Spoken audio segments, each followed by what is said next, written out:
2022 की आप एक्सक्लूसिव खबर देख रहे हैं रॉयटर्स की, जिसमें यह छपा कि Russia aiming to fly solo without Airbus and Boeing, यानी रूस ने यह निर्धारित किया कि यदि तुम दोनों हमारे साथ नहीं आ सकते कोई बात नहीं, हम अपना एयरक्राफ्ट चलाएंगे, हम अपनी कंपनियों से कहेंगे कि वो खुद का एयरक्राफ्ट बनाएं। आपको मैं याद दिला दूं, प्रथम विश्व युद्ध के बाद बड़ी मात्रा में इसी प्रकार के प्रतिबंध जर्मनी पर लाद दिए गए थे। उस समय हिटलर नहीं हुआ करता था। प्रथम विश्व युद्ध के बाद में जब जर्मनी पर बड़ी मात्रा में प्रतिबंध लादे गए थे तो जर्मन्स ने इसे अपने आत्मसम्मान से जोड़ लिया था और इस वजह से प्रथम विश्व युद्ध 1918 में खत्म हुआ।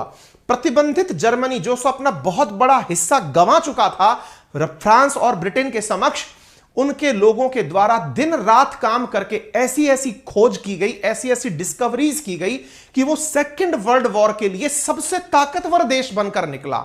उस दौरान सबमरीन्स, एयरक्राफ्ट्स, बहुत सारे तोप, तमंचे, बंदूक, जाने टेक्नोलॉजी, इतना विकास किया गया जर्मनी के द्वारा कि वो सेकेंड वर्ल्ड वॉर के दौरान, यानी कि अपने थोड़े ही समय के बाद में युद्ध करने के लिए और तेजी से उठकर सामने आ खड़ा हुआ।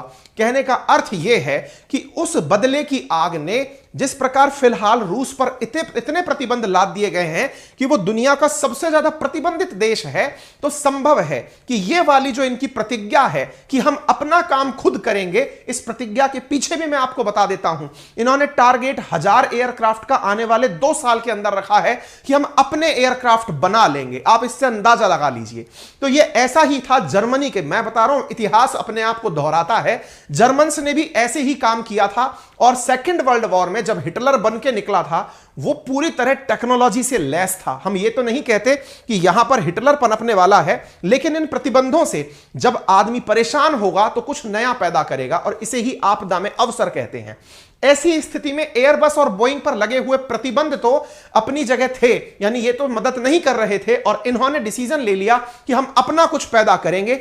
इसी क्रम में रशिया के एविएशन सेक्टर ने अपना काम करना शुरू किया और याद आई भारत की।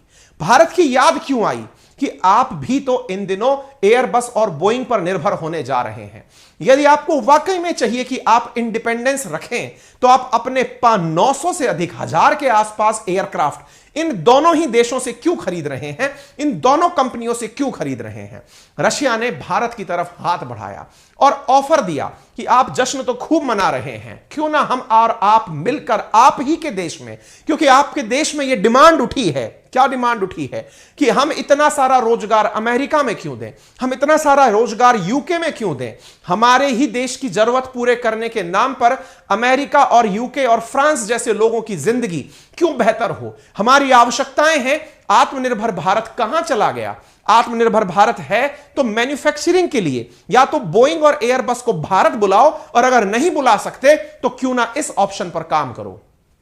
क्योंकि रूस ने भारत को ऑप्शन दिया है कि यदि आप मेरे साथ काम करेंगे तो मैं आपके HAL के साथ, हिंदुस्तान एरोनॉटिक्स लिमिटेड के साथ मिलकर के अपने द्वारा नए एयरक्राफ्ट बनाकर दे सकता हूं और उन विमानों के अंदर मैं सुखोई सुपरजेट 100 आपको बनाकर तुरंत दे सकता हूं। सुखोई सुपरजेट 100 क्या है?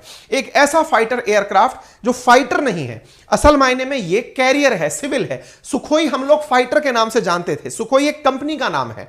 इसके द्वारा इन दिनों एक और प्लेन बनाया जा रहा है जो सिविल क्राफ्ट है, सिविल कार्गो है, सिविल विमान है, और इसके अंदर सुखोई सुपरजेट 100 यानी 100 लोगों को बिठा के ले जाने की इसमें क्षमता है। तो बोले हम आपको यह बनाने की काबिलियत देते हैं, आप HAL से कहिए वो हमारे साथ मिलकर बनाए। और एक ऑप्शन देते हैं, यदि आपके देश में कोई भी ऐसा व्यक्ति है जो प्राइवेट पार्टनर के रूप में हमसे जुड़ना चाहता है और चाहता है कि वो भी एयरक्राफ्ट बनाने में बोइंग और एयरबस की तरह ही काम करे, तो हम उसका भी वेलकम करते हैं अगर बढ़ते हैं। तो जब मैंने आपसे यह कहा कि सैंक्शन हिट रशिया ने भारत को बनाने की बात कही है, जिसके पीछे का बड़ा कारण है कि उनके ऊपर खुद के ऊपर संकट आया हुआ है, उनके एयरक्राफ्ट को अमेरिका और जो यूरोप है वो मदद नहीं कर रहा है और रशिया कहता है कि हम अपना खुद बनाएंगे, तो इस बीच में एक जानकारी निकलकर आती है कि इनका असल में ऑफर देने वाला व्यक्ति कौन है। आपने पहले ही पेज पर एक लाइन लिखी देती थी जिसका नाम था UAC। यूएसी रशिया की एक कंपनी है, उसके डायरेक्टर जनरल जिनका नाम है स्लाइसर, इन दिनों इंडिया आए हुए थे। कब आए हुए थे? एरो शो के दौरान। आपको याद होगा हमने एरो शो के दौरान 13 से लेकर 17 तारीख के बीच में जो बेंगलुरु के अंदर याराहंका करके जो एयरपोर्ट है, जो एयरबेस है, वहां पर जो एरो शो हुआ था उसमें बताया था कि रूस के, अमेरिका के बहुत सारे एयरक्राफ्ट इंडिया आए हुए हैं। उस दौरान यह व्यक्ति भी इंडिया आया था। उन दिनों इंडिया में एक क्रेज था, क्या? तारीफें हो रही थी कि टाटा ने बहुत बड़ी डील कर दी, एयर इंडिया ने बहुत बड़ी डील कर दी। यह व्यक्ति रुका रहा, इसने उस चीज को एनालाइज किया और इन्होंने तुरंत इंडिया में HAL के सामने यह प्रस्ताव रख दिया। क्या रखा? कि आप इतना खुश किस बात पर हो रहे हैं?